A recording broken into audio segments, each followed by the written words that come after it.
महाराज जी, हमारे घर में एक कमरा है जिसमें हमारी श्री जी और ठाकुर जी की सेवा होती है और उसी कमरे में मैं और मेरी पत्नी और बेटा रहते हैं। कई लोग कहते हैं अपने कमरे में श्री जी का विश्राम नहीं होना चाहिए। महाराज जी, अब इस तुम परिस्थिति में किसी हम की क्या बात करें? मानो, किसका है? हाँ, किसी की बात मत मानो। हम सेवक है, हमारे स्वामी है, हम उनके साथ ही तो रहेंगे। श्री जी हमारे कमरे में नहीं, श्री जी और कमरे में नहीं, हम और कमरे में रहे। नहीं जरूरत है हमें किसी और ऐसे सिद्धांत की। अगर हमारे पास कमरा भी नहीं तो हम अपनी सैया में सुलाएंगे। सिराने हमारे श्री जी सो रही, करवट लेके हम उनके पास सो रहे। ये प्रेम की उपासना है, भाव की बात है। यहाँ ऐसे नहीं, बहुत भाव से रहना है। अब जिनके पास एक कमरा है, श्री जी न विराजमान करें। भाई सिद्धांत है, श्री जी के सामने खाना नहीं खाना, श्री जी के सामने पैर फैला के नहीं लेटना, श्री जी के सामने जोर से नहीं बोलना। ये कहाँ का? मंदिर का। हमारे घर के ठाकुर, हम उन्हीं के साथ पाएंगे, उन्हीं के साथ सोएंगे, उन्हीं से हंसेंगे, उन्हीं से खेलेंगे। बुरे बुरे भले जैसे भी है, बेपर्द उनके हम सामने हैं। वो हमें सुधारें, वो अपने लायक बनावे, चलावें। ये अपने घर की उपासना है। किसी की बात मत मानो। हाँ, प्रसन्न होके चलो। ये सब ये सब बाहरी बातें हैं। अपने प्रेम में बाहरी बातें नहीं होती। बाहरी सिद्धांत ठाकुर जी को अधीन नहीं कर सकते, ध्यान रखना। जो कर्मा बाई थी, सुबह सुबह 3 साढ़े 3 बजे खिचड़ी चढ़ा देती, बिना नहाए धोए, बिना कुल्ला किए।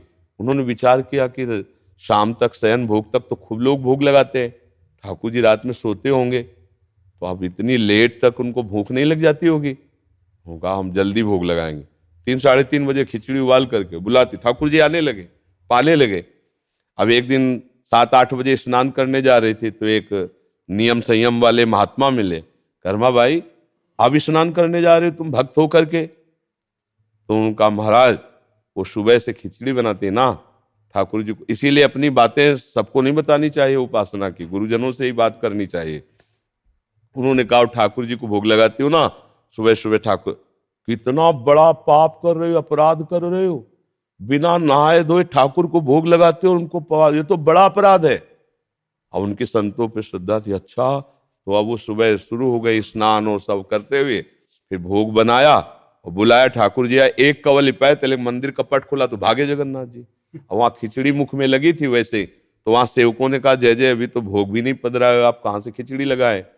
अरे बोले, एक महात्मा है ना, बड़ी पंडिताई छाट दिया कर्माबाई से। अब वो हमें प्यार से तड़के पवाती थी, अब उनका भोग लेट विलंब से लगा, इसीलिए ऐसा। तो अच्छा, तो उनका आदेश कर दो जाके कर्माबाई को कि तुम जैसे बनाती थी वैसे ही बनाओ। ये सब सिद्धांत दूसरों के लिए, प्रेमियों के लिए नहीं, भगवान ने स्वयं कहा।